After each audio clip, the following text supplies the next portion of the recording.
before I say anything, I'd say that's dangerous. What's the hardest thing about being a chef?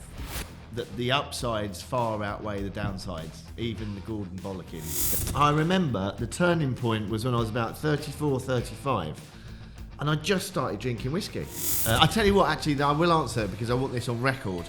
The one chef at the moment who absolutely blows my socks off.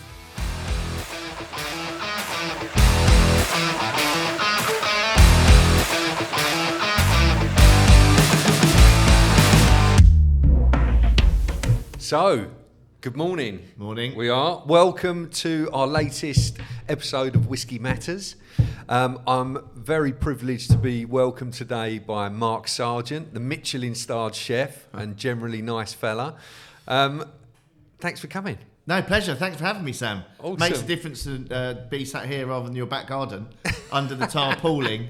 Yeah, 2 bottles down. Yeah. This is nice. Very professional. I'm really impressed. You showed me around here when this was just, your offices was just a shell and you'd just taken the keys, right? Yes. And you brought me out, came round and took me for a very nice lunch. And contrary to your belief, this is the first time I've actually been in since you've opened, and it is so impressive. I'm like a super proud big brother, mate. Like, seeing all those people out there, the sales force, and how professional and amazing it looks. So I just like to say, well done. Well, that's very kind. It's amazing. Well, that's really very good. kind. Thank you very much indeed. And it's always good to see you inside or outside the office. So basically, with this podcast, I just want to ask you a few questions to start with. So obviously you're a Michelin-starred chef. Was, but will be again. Yeah, okay. And I believe you got that Michelin-star at Claridge's, is that Yes, right? yeah. But what I'd like to ask you first is before we get into all the sort of career and where you've been and what you've done, what was it that first excited you about food to make you think that you wanted to be involved in some way? Well, I think clearly as this podcast evolves, you'll see a bit odd.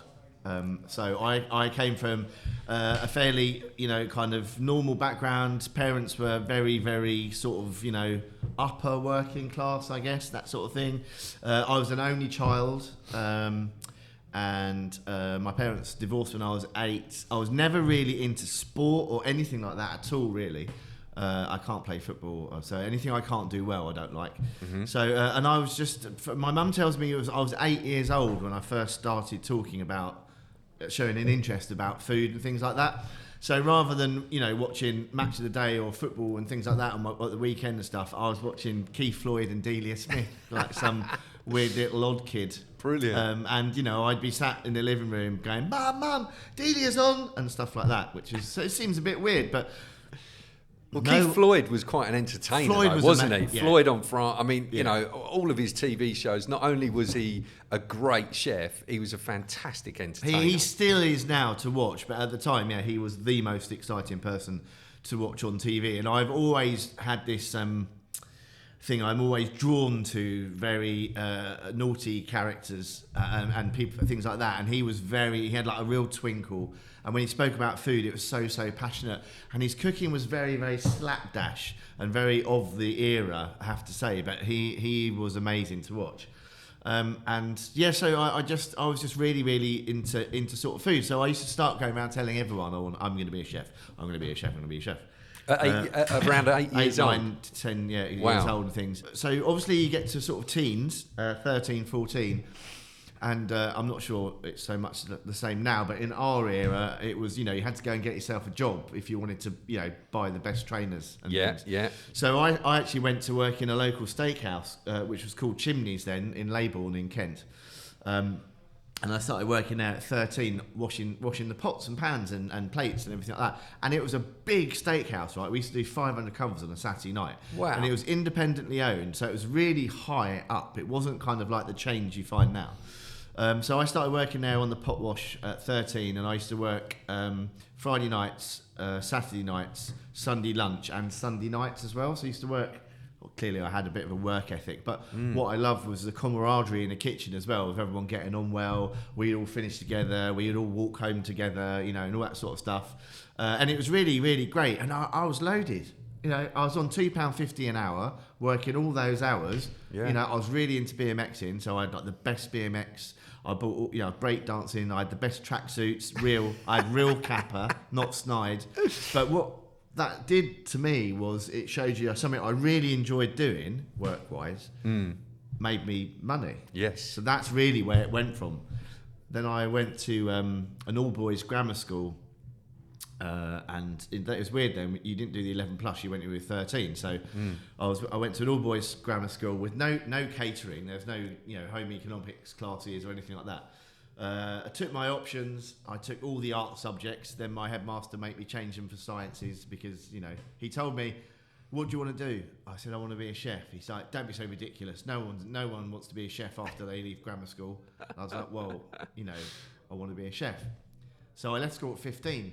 Rather than going into A-levels and things like that, and went to catering college, and yeah, that's sort of really how the whole thing started. Wow. And from being very average at school because I did not give a shit. I loved school. I loved the whole process of going in, playing with my mates. I actually liked classes, but I just knew I wanted to be a chef, so I didn't need physics or maths or algebra. Who needs algebra? Maybe when you're designing a whiskey cask, but no. So then I went to college and I was getting distinctions straight away. So I found my niche. I'm very lucky to say, really, really early on in life. Okay, good stuff. And what would you say is? I mean, we've talked a little bit about influencers, and obviously Floyd, Delia. Do you have any influences now in the cooking world, or is it still the old school ones really that sort of shine through? I we'll talk about this later about the style of stuff I do, but I'm very classical. I'm very classically trained. My influences are, old school. So I grew up in an era which I think still now it was the best time for cooking in this country. So we're talking, you know, Pierre Kaufman, Raymond Blanc, the Roux brothers, you know, Nico Ladenis. Obviously, the one who kick-started it for my generation was Marco Pierre White when he opened Harvey's and things like that. They were all my real true inspirations. Now, I don't look so much towards proper chefs. He is a proper chef, this guy. But like, I really love Rick Stein's probably my biggest influencer. Not in terms of the food I cook. He's like the next Floyd. Watch it because actually they did share the same director. Till he sadly passed away. But Rick is, you know, I know him very well. He's a dear, lovely bloke. He's so passionate about food. And he's so intelligent. He went to Oxford. You know, he doesn't just know about food. He reads loads of books. And he actually got me into reading. I read. I've started Homer's Iliad, which I don't think I'll ever finish. But it was so he influenced me a lot in my life. I'm obviously still, you know, follow Gordon and things like that for old time's sake, and bits and pieces. I tell you what, actually, I will answer because I want this on record.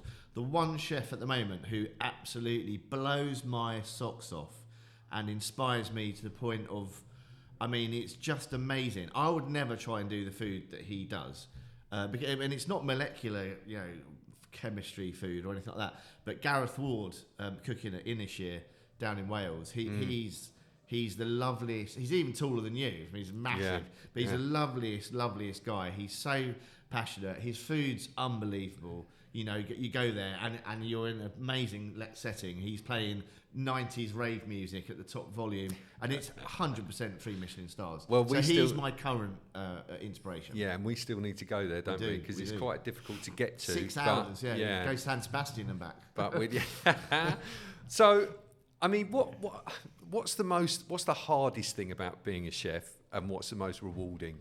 Well, everyone harps on about this. The thing for me is, like, everyone says, right, when this is not so much now. We're talking about when I was a young cook, right? Not now. Things have changed. But, you know, no social life. But my social life was the kitchen. Long hours, but I enjoyed every hour I was at work. Low pay, but you don't do it then for the money. You know, the cuts, the burns, the bruises, the backaches, the knees, and all that sort of stuff. But you're 24 years old, you'd get on with it. Do you know what I mean? Yeah. You're young and elastic. So there's loads and loads of downsides, obviously. Actually, when I first had my children, I actually took time like 15 years away from the kitchen. So I was still running restaurants, but I was running it from more of a managerial side, so I could see my kids grow up. They're now 14 and 12, as I've just recently got back into the kitchen a year ago. So I've kind of seen that. I've planned it fairly right. But yeah, I mean, for me, cooking's my entire life. Yes. It's my social life. It's my only hobby. It's my main passion in life. So yeah. I've enjoyed every single second of my cooking career, I think, whilst I was in the kitchens and things. So for me, the upsides far outweigh the downsides. Even the Gordon Bollockins, there was always a flip side to that, which made it fantastic. Yeah. Well, I mean, I'm lucky enough to have eaten in your amazing restaurant, which is Restaurant MS in Folkestone, which is just incredible. The food you serve down there is truly spectacular. You know, I know that you're here in front of me, but we're also friends, and I'd tell you if it's shit. Yeah, no, you would, absolutely, yeah. And it's not. It's absolutely incredible. So, tell me a little bit about what's happening there and your sort of influences there, because it's had a real. I mean, first of all, you've got to tell everybody that's listening about the signature dish there, which is just incredible. Well, there's a couple. So I've worked all my life. I've worked in Michelin-starred restaurants, okay, because I had a view that I wanted to win my own Michelin star, etc., etc. So I was slightly too young to get to Harvey's, which was the sort of my Mount Everest when I was younger. Marco was, and still is, when he was there back in sort of 1984, he opened Harvey's. So 1987, 88 is when I was watching him first come up on TV, because I'm now so old. But that was like my Mount Everest. But I just missed that because of my age.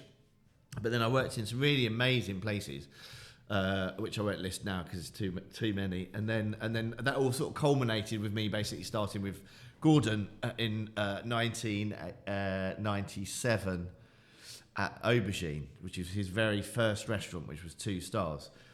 And then I thought if I can stay a year with Gordon, and then I'll go off to France and things like that. And 13 years later, I'm still bloody working with him and stuff like that. Wow, it's 13 years, was it? Yeah, 13 years. Brilliant. But then I as I said previously, I think that was the best era for food. So when I then decided I was exhausted and decided to come out of the kitchen and open my other places in Folkestone and Kent.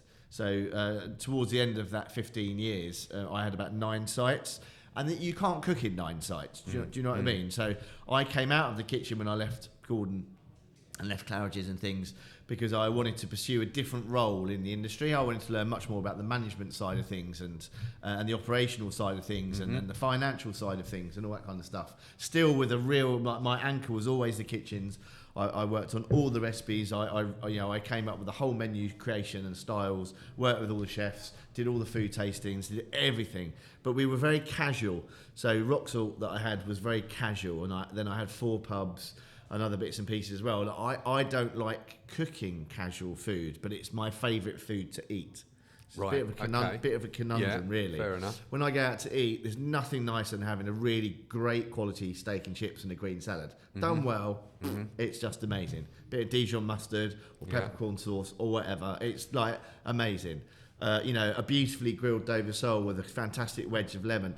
In season, in spring, some wild salmon with Jersey Royals and asparagus and a good hollandaise. You cannot get better food than that. Yeah. But it's very simple. So for me, cooking that, I become bored very easily. So it's not the food that I like to cook in the kitchen. So when I decided to go open my own restaurant again and get back in the kitchen before my back completely gives way, I thought I'm going to go back to what I know from sort of like the 90s and noughties and things like that, and just go back to the classic cuisine that doesn't really seem to be around anymore. I spoke to Marco the other day. He calls me every now and then, which I still can't get over. Makes my day. And he was talking to me about the food and stuff, and he was saying the problem is now, Sarge, when you go out to eat, that these young chefs, they just do, it's like going to a bloody canopy party. And I get what he means, and I love the young chefs, and things have to change. They have to diversify, they have to evolve, always. But the classics will remain. That same as anything, cars. You get all these amazing modern cars, electric cars, blah, blah, blah. But at the end of the day, you want a DB5, don't you? It's because it's classic, isn't it? You can't get better than that, can you really? Or a Lamborghini Miura. Yeah. But they're classics for a reason. And they'll always be regarded in high esteem. Sure. So for me, when I went back in the kitchen, I wanted to bring back the food that I knew how to cook, essentially. I didn't want to start trying to teach myself again how all these young boys do stuff, because fuck that. So I've kind of gone to the food that I used to do at Claridge's and with Gordon and all that kind of stuff. Brought some things back. I think the dish you're talking about is a pig's trotter, is it? Yeah, it is. The pig's trotter, Pierre Kaufman. So I remember watching Marco again. So 1987, 88. 89 maybe, when his TV series was on, and he was cooking the pig's trotter Pierre Kaufman, and he very, very astutely said, there's no bad thing to take someone else's dish and put it on your menu as long as you put their name to the dish, because he said, and I totally agree with this, it is the best main course of all time, without a doubt. Essentially, it's posh sausage and mash. What it is, but it's just such a clever dish, and the thought process behind it. It takes so long to make, but very easy to serve. But it is perfection on the plate. I have to say, apart from my mum's lasagna, it would be my death row meal, and I really enjoy making them. So all the time, I had my first ever one when I was 17, when I was lucky enough to go to eat at Harvey's. In 91, I think probably that was, and I've never ever had it on my menu until I started and got back in the kitchen and opened up, and I fucked up the first 10 batches or whatever I made. Didn't get it right at all, and until I honed it, and it is everyone that comes, especially all the young chefs. Actually, I get a lot of young chefs coming to eat with me now because they can't find the food that I'm cooking anywhere, and they've all grown up watching the same programs as me and being inspired by the same chefs, but they can't get this food anywhere, so they love it when they come and they have that. So a long answer to your question. I've just gone back to the food I know and the food that I think works really well. Well, it certainly does. It really does work well, and that sauce, if I'm allowed to call it a sauce, it's not a jus or anything else. No, don't call it a jus. I call it it's gravy. It's a sauce that goes with it, and I mean, when you talk me through the process of how that's made, it's 3 days. It's mind blowing, but when you taste it, you realise it's taken that long, because it's so unique. This is a thing that I think's not lacking at all anymore, but it's changed quite a lot. The way that things are sourced and sauces, back in the day, and I'm talking a long time ago, 100 years or so, the saucier in a kitchen was heralded as the top of the chain of chefs, apart from like the head chef, etc. Because making sauces, a real proper sauce, is an art form to get so much flavour into essentially liquid, because it all starts with tap stock. Starts with water, right? And then you add loads of stuff to it until you get this incredible sauce. And the amount of technique, the amount of time, the amount of tiny steps. Ferdinand Pon, who's like one of the masters of modern gastronomy back a long time ago, before Escoffier even, he said that cooking is lots of little things done well. And that is really, really true. You've got to put the effort in and do every single step you do, buying ingredients, prepping them properly, cooking, leads to a really fantastic end result. And a lot of the things now, I mean, modern chefs, René Redzepi at Noma and all that kind of whole modern wave, is all about, like, they do lots of fermenting and preserving, which is again really, really old. We're talking back to like Japan in kind of BC type things, and they're using loads of that, making their own soy sauces and fish sauces and all that kind of thing, because also it really helps wastage and stuff like that. So they're now young chefs, you'll find, are putting a lot more into their cooking in terms of that sort of production. Yes, yeah. Wasn't that a way of preserving stuff? Yeah, absolutely. Before fridges and everything. Yeah. Like, that's why every single country in the world has charcuterie. Meat packed in salt for 6 months, then air dried. You don't need a fridge. It's the same as things like bacala or salt cod. The French, us, the Spanish, the Italians, they all used air dried, salt cold, or whatever, Absolutely. and things like that. So but I've digressed typically now. But making a decent sauce is, I would say, in the top 3 skills of a chef it should be any chef, but definitely of my era. And it's normally the backbone of the dish. 100%. Absolutely, yeah. Yeah, well, I mean, the first thing I say when I serve the pig trotter Pierre Kaufmann's, we serve the pig, it's literally just a pig trotter, which is essentially, for people who have no idea what the hell I'm talking about, is a pig trotter skin, which is braised in a beautiful red wine stock for about 4 or 5 hours till it's almost falling apart and really gelatinous, like a boiled pork belly skin, but much nicer. Yeah. And then that's stuffed with a mousse of chicken, sweetbreads, mushrooms, morels, and herbs and things like that. And then we just roll that up, and then that steams. So essentially, like I said, it's a posh sausage. And then we we serve it with a pomme mousseline, which is a very, very rich, buttery mashed potato. And then obviously the sauce that goes with it, a Madeira sauce. And the first thing when I put the plate down in front of people is I said, the first thing you do is have a spoonful of mash with the gravy. Yeah. That's what I say to them. Because that literally is like the best buttery, smooth mashed potato with this amazing sauce. It's incredible. I should have brought 2 with me. Well, I'm salivating. Well, look, I mean, I could talk to you about food all day, obviously, but this is called Whisky Matters. Yes. And so, not only are you a huge Michelin-starred chef and foodie, but also you love your whiskey as well, right? Yeah, no, I really do, yeah. And I was thinking the other day about France are, at the moment, they're the second largest importer of Scotch whiskey in the world, and that's behind India. God, that's amazing. And India, obviously huge. They consume 50% of the So world's... I would have guaranteed you said Japan or China. 100%. No. Yeah. So India consume 50% of the world's whiskey production. That's 1 in every 2 bottles. That's and only 2% is actually Scotch whiskey, but it still makes them the largest importer of Scotch whiskey in the world. But France are very close behind them. And when I first learned... Sorry to interrupt, that does amaze me though, because France obviously is so well known for cognac, Armagnac, Calvados, everything like that. Yeah. Which I love all of that. I love anything brown. But it's but that does really, because the French are very guarded about everything. Do you know what I mean? If it's not French, we do not want it. So that really does surprise me.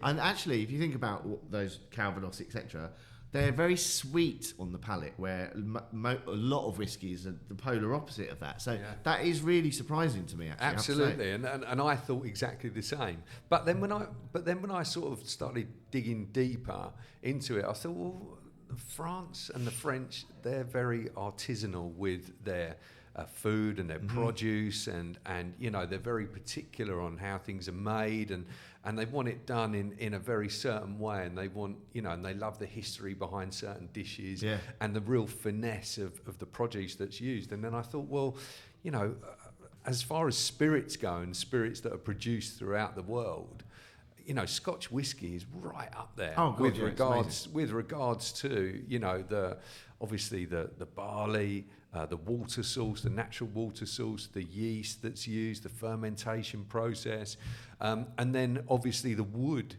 that's used to mature the spirit. And now... And the most key ingredient to all of that, the time.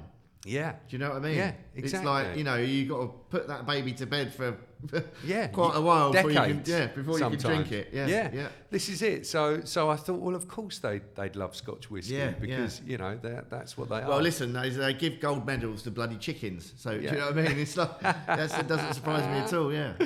Well, I mean, look, whiskey's obviously a huge part of my life, and I know that you love it as well. And do you have any particular sort of style that you like, or any particular distilleries that you like? Or it's really weird, Sam, because like I don't know. As you get older, obviously your taste buds, they're constantly dying and replenishing, right? And as you get older, certainly, I think men. I'd love to know the biology of this, but certainly men, I think, get that your palate changes a huge amount. I had to learn my palate. I had to be, you educate your palate. That's a real thing. People say, you need to educate your palate, but it is a real thing, and you only get that. So, seasoning, for example, in food, it's knowing when to stop adding salt, when to add the salt, and you tasting all the time, and you educate your brain for the flavours. And one day you're getting everything wrong, and you get told off, this isn't seasoned properly, that needs some lemon juice, etc., etc.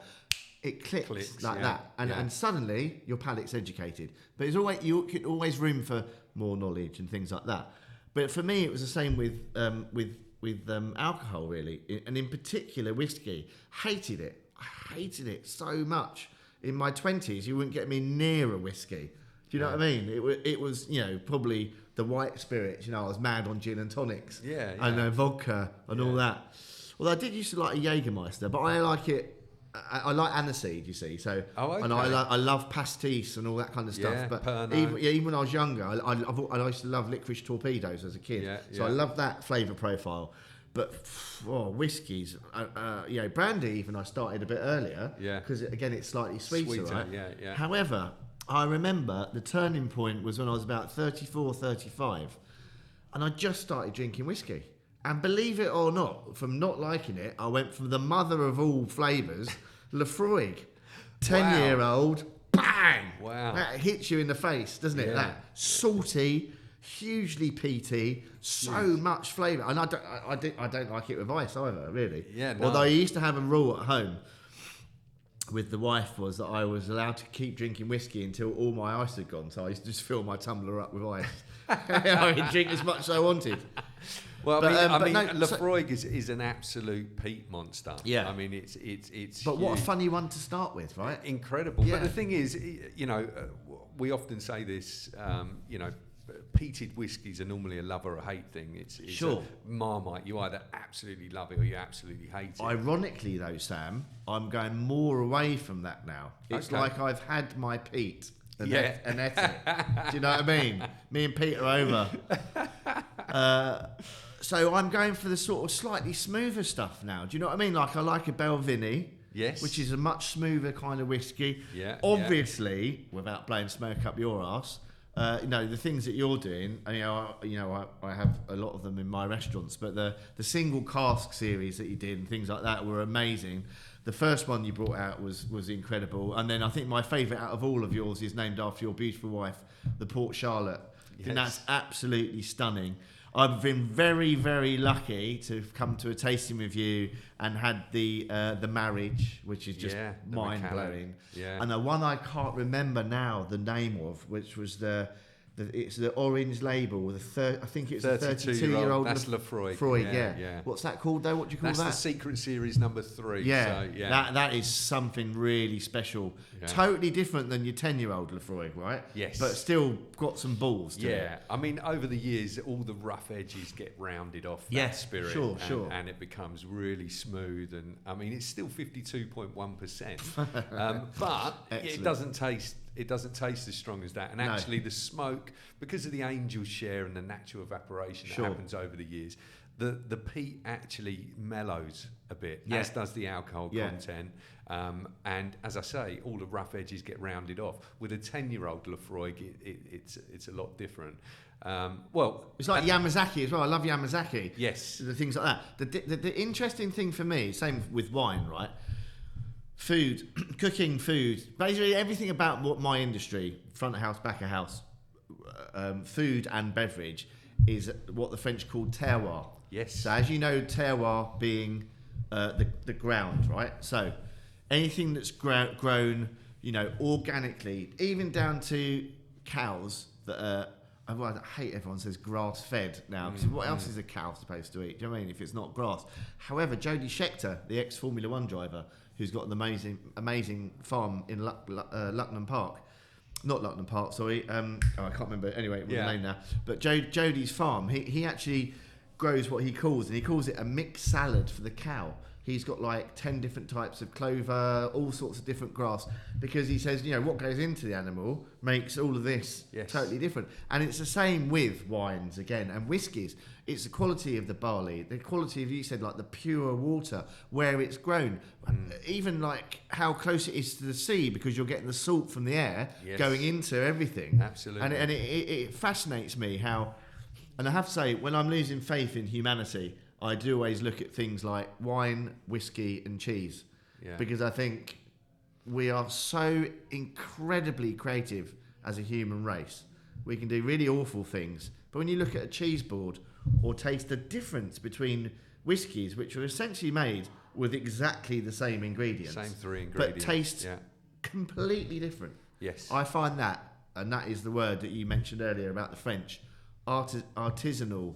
And that is just, that blows my mind, I have to say. Yeah. Well, I mean, I don't know what to say after that. You've hit the nail. You've absolutely hit the nail on the head. Yeah. I mean, you're absolutely right. Terroir is everything. It's the environment is absolutely everything, and it still amazes me. That's what got me into alcoholic drinks in the first place, and why I've got such a passion for them is because of the history and the production process behind them all, and how essentially the same 3 ingredients with whiskey can be, can end up in such different styles. Polar opposite, even colour. Complete different styles. Because of the barrel as well, right? Yeah, so, absolutely. The wood, absolutely everything. The fermentation process. I mean, it's just, it blows me away. But anyway, we could talk about that forever. However, I've got something really interesting for you here. I got my glass ready. For those of you that aren't watching it on the thing, I have a glass ready in my hand. Our next release hasn't even come out yet, and the viewers that are watching this rather than listening to it will be able to see my sample bottle here. We've got 4 casks of a blended whiskey. It's actually an Edrington blend, which was it's back from 1999, so it's just turned 25 years old. And back then, really, Edrington. So it's only just come out of the casks just now after 25 years. So it actually hasn't yet been bottled. It's going to be bottled over the next week or so. So you've only just taken a little bit out and blended it. This is just a sample. No. So the blend originally went into the cask. Oh, I see. Yes. Okay. Sorry. So it was a blended whiskey that went into the cask. Right. Okay. See, there's me thinking you took a little bit out of each one and mixed it together. Yeah, I didn't make it. I didn't make it. No, but that's interesting to learn. Yeah. Yeah. So, but back then, really, the Edrington group was Macallan, Highland Park, a bit of Grain, North British. And I think they might have owned Tamdu back then as well. But anyhow, for me, this just tastes like old Macallan. Right. So we've got 4 sherry butts filled with this wonderful blended whiskey. So how many bottles is that, Sam? Then? So they will each yield, put together, it will be about 2,400 bottles. Wow! For the 4 butts. And then that's it. That's gone. There'll be none left. That's it. So essentially, what we've got is the same whiskey that's been matured in the same style of barrel, same style of cask, which are sherry butts. But each sherry butt with this whiskey is very slightly different. And it's really, really interesting. So what we're doing is we're releasing a collection of all 4 bottles. Right. And we've collaborated with a wonderful artist called Jim Moore. Yeah. Who people might know as Vic Reeves from back in the day, who's an incredible artist. And he's I think amazing. You know him personally as well. Very well. Yeah. But anyhow, this is from cask number 7. This is 43.9% alcohol by volume. So fairly low-ish. Fairly low. The Angels have had their share. So what I would like that's a Mark's dram. What I would like you to do is let me know what you think, because your palate is incredible. Mine's not very sophisticated. I know you say that, Sam, but your palate it's relevant. Your palate's probably more adjusted to picking stuff out with this than mine would be. I just give you an honest opinion of what I think. But cheers, buddy. Cheers. How nice. What a lovely way to spend a morning. Oh, sorry, afternoon. It is afternoon now. Well, first off, that I already know by smelling that is going to be absolutely smooth AF. Because usually when you smell a whiskey straight out of the bottle, it does clear your sinuses a bit, right? Yeah, and you're supposed to do it like this, I was told, because of that kind of aroma. But it smells sweet. The colour, you can tell straight away. For me, it looks like an Oloroso or something like that kind of medium style sherry, because obviously it's taken some of the character from the barrels, right? Absolutely. So, so it's a real burnt orange. Yeah, beautiful. I mean, it is to the eye for the listeners that aren't watching this. Well, I thought before I say anything, I'd say that's dangerous because it's just so mellow.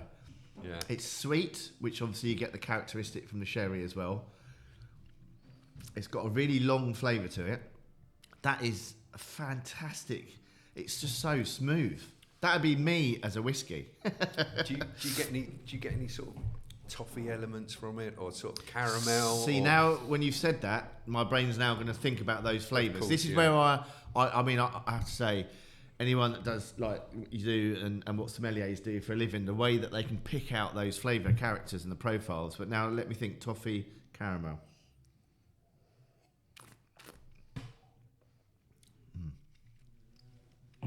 Yeah.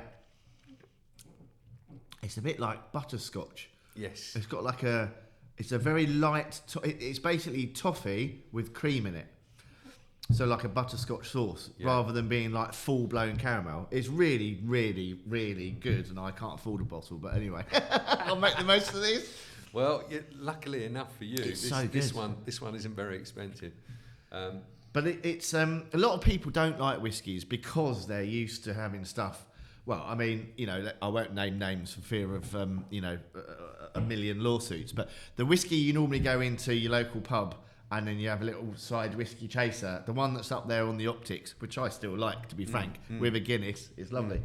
But that is everyone's first taste of a whiskey usually, and it's still okay. But there's no real character profile in that as well, and it's not been made in the same artisanal way. No, and also that reflects in the price as well, obviously. But a lot of blended whiskey is the large portion of it is grain whiskey, right? And there's nothing wrong with grain whiskey, as opposed to barley, as opposed to malt whiskey, which is obviously barley, right? So a large. So sorry, Sam. So a blended. So grains being what though? So grains being rye, corn, any other sort of grains and cereals, basically. Oh, really? Yeah, okay. Yeah. So bourbon has to be by law. It's right. 51% corn. I thought it was rye. It's 51% corn. Yeah. I thought the whole thing about bourbon, it was rye that they went over there and Jack Daniels took. I don't like bourbon. Yeah. I find bourbon too sweet. And I don't know, it's just got a totally different flavour. I don't know why that is. Certain ways that it's produced, and it has to be aged in virgin American oak casks. Oh, so it's not getting any character from the previous. No. But with a lot of the whiskies that you were talking about, the blended whiskies from the optics in a pub, they will be very, very young whiskey, sort of 3 years old. The majority of it will be grain. There'll be a small amount of malt in there. It will be chill filtered. It will have had caramel added to it to give it its colour. Because after 3 years, it's not going to look a lot because different. there's no colour inside the barrel. Yes. Well, I mean, it will get something from the cask, but not a huge amount. So it's normally played around with, and then it's diluted, obviously. Here's a question for you. Strong. Sorry. Here's a question for you. So your sherry barrels that this is then being decanted out of now. Will they reuse those barrels for anything? Absolutely. Because imagine then what you're putting into that. Absolutely. You've got the original profile with 25 years of that in there that soaks into the wood, obviously, permeates. Yes. So I wonder what they'll put in that. Because they'll sell for thousands, those barrels as well, right? Yeah, I mean, the thing is, casks that have come directly from the origin, so for instance, if they're sherry butts from Jerez in Spain, where now it's very difficult to get sherry butts that have actually matured sherry whiskey. They're more now seasoned, right? Because there's people aren't drinking enough sherry for there to be enough surplus. Really? Yeah, for there to be enough surplus right. casks to supply the whiskey market. But So I suppose it's the same because things like port, sherry, Madeira, all of those sort of classic drinks, which everyone would be quaffing. I mean, you think back, your nan always had a glass of sherry, right, on the go, always. Yeah. Now, no one drinks sherry unless they're going out to a Spanish restaurant or somewhere like that. Really, generally, which is a travesty because sherry is fantastic. Madeira, I don't know anyone that would have a glass of Madeira. Yeah. I mean, I use gallons of it because of my sauces, but it was that kind of 11 o'clock. In the morning, it was that little, wasn't it? A little glass of Madeira. Well, our palate, the way we drink has totally changed. Absolutely. Well, look, I think we've probably harped on long enough about the world of food and drink in general, but we could probably keep talking. But for the sake of keeping this a decent listening, is that it? Is that not part one? I've got so much more in me.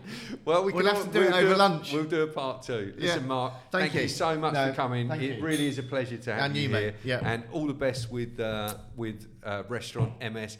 If anyone's not been there yet, you've got to go. Based in Folkestone, fantastic restaurant. Thank you.